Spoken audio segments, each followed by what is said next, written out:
Welcome to the Genuinely You podcast channel, which is packed with advice and tips on how to live your life with purpose. Do you wish you felt happy and fulfilled? Are you feeling stuck, wishing things could be better? Are you ready to take some action and create the life you want? To start living an empowered life, you need to recognize and make full use of the power and freedom that comes from being genuinely you. Your host is Gina Gardner, a #1 best-selling author whose whole life has been about supporting people to achieve personal empowerment, helping people just like you recognize that they can. 5 great things about being over 50. Age is an interesting issue. Many of the clients I've worked with worry about getting older, and the significant O birthdays fill them with dread. Others worry that they're too young and won't have the experience or gravitas to be taken seriously, and that's a very common belief in emerging managers who are really worried about managing others who are older than them. In my experience, age has far less to do with how many candles there are on your birthday cake, or how mature we are when the beliefs we have about ourselves and the world and our attitude for life. One thing's clear, that being over 50 brings with it several very significant advantages if we choose to see them. Number 1, we can let go of the angst about what other people think. By the time we reach 50, the anxiety that we experience as youngsters around fitting in has lessened. Many teenagers feel a desperate need to belong to an accepting peer group, to be part of the in crowd. When left on the outside of the group, it triggers a huge sense of isolation. Now, I believe this has been hot-wired into humans since very early times, when we were part of a clan, dressed in animal pelts and living in caves. Survival then was dependent on being part of the collective group. Isolation made almost certain death. It was almost impossible to be able to hunt effectively or be protected from marauding rival clans and wild animals if we were on our own. The very real agony young people experience when they feel excluded can be replaced as we get older with the realization that just being us is enough. Many of the clients that I meet later on in life still feel the need to belong and are desperate to be accepted. But life has offered most of us the opportunity to learn that it's not the challenge which defines us, but the way in which we approach and deal with it. Instead of designing our lives entirely on what others might think about us, we've learnt to trust our own inner wisdom and follow it. This approach brings with it an enormous sense of freedom, both spiritually and emotionally. For me, number 2 is 50 is the new 30. It was watching the Oscar ceremony a while ago that I was struck at how many of those attending were well over 50 and had never looked better. The same thing is true of friends, family and clients.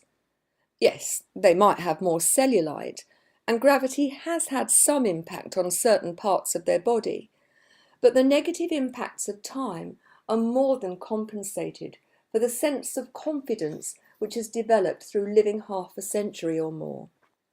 Modern technology, medical science, and a very different standard of living from our parents and previous generations have provided us with the opportunity to learn life's lessons without looking old. Better healthcare has eradicated many of the diseases which either killed people young or left them looking old and worn out, and it's made a tremendous difference. There, of course, are those who have chosen to use surgery as an aid to help them look younger. Access to better nutrition, far more sophisticated skincare, greater awareness of the damage of the sun and smoking have all helped to make people look younger and vibrant for longer. So my number 3, we have the opportunity to lead more interesting lives than our forebears. The opportunity to travel has never been greater. It's not so long ago that only the very affluent had the opportunity to widen their horizons with travel. Most people lived and died a stone's throw from where they were born. Now people travel far and wide, experiencing different cultures, having a wide range of amazing experiences, and I think that helps us stay young. There's the opportunity to stimulate the brain, to utilise our senses and to question and explore on a daily basis. We can engage our sense of adventure, our curiosity, enjoy hobbies and pastimes in a very different way to those who came before us. My number 4 is that as we grow older, we move from being inexperienced and insecure into the age of mastery. Marianne Williamson says, "Your youth has not been ended so much as your prolonged youth has been interrupted. Not as some bomb deal that comes at the end of the party, but as your salvation from ultimate meaningless, your one last chance to get it right. And whilst you might be feeling a bit depressed that you're no longer young, you're ecstatic that you're no longer clueless." I was reading a piece of research recently which said that we are actually at our most productive in the age between 60 and 65. We might not have as much brawn, but our ability to problem solve and find solutions to things in a creative way is never better. During the preceding decades, we've learned a huge set of skills and gained a wide range of experiences. These enable us to understand that it's all about perspective. Emotional mountains, which have the potential to challenge and unsettle us, can now be downsized into molehills. We have both the time and the opportunity to challenge any beliefs which have limited us in the past. Whether we choose to do that is entirely up to each one of us. As we become aware of any limiting belief, it's our choice whether to hold on to it or to challenge and change it for something more empowering. I've known so many clients who around 50 have made the active decision to overhaul their lives, to look at their belief system, and as a result have stepped into their true power. So my number 5, 50 seems to be a landmark when many people stop chasing material goals. They recognise that simply having more stuff will not create a sense of lasting fulfilment. They become more aware that finding their true purpose in life is more important. I think it's the time when many choose to redefine themselves as a human being rather than a human doing, and I know that was true of myself. Early adulthood brings with it the need to succeed financially, professionally, and personally.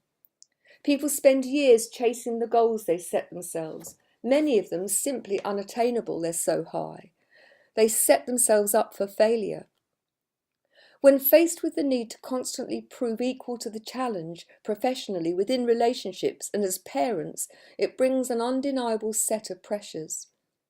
These pressures keep us in constant motion, always working towards a better job, a bigger house, and often a greater and greater sense of disconnect and dissatisfaction. How many people do you know who strive hugely to achieve their dream, and when they arrive at their dreamed-of location, there's a sense of disappointment? Is this it? By the time we reach half a century on this earth, the need to constantly prove things to ourselves and others begins to lose its momentum.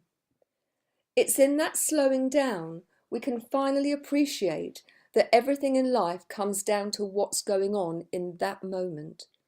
There is actually nothing else. We can only live our lives one moment at a time. Anxiety, worry, fear can keep us stuck in the past, but the result is it destroys the potential of now.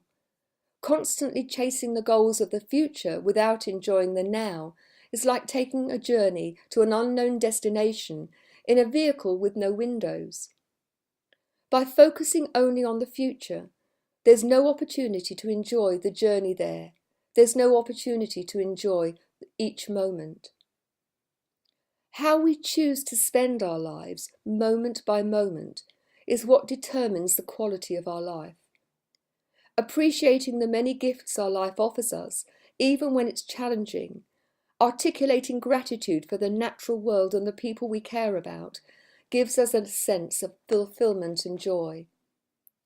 So if you're approaching a significant birthday, take the time to celebrate the freedom that age and experience offer. You're starting a new and exciting chapter in your life. Time to choose to make the most of it. You've just been listening to another great Genuinely You podcast. We hope you enjoyed it. Genuinely You is a culmination of Gina's work, spanning over 30 years, of helping people learn what makes them feel happy and truly fulfilled, and how to achieve it. Please visit genuinely-you.com today to find out more.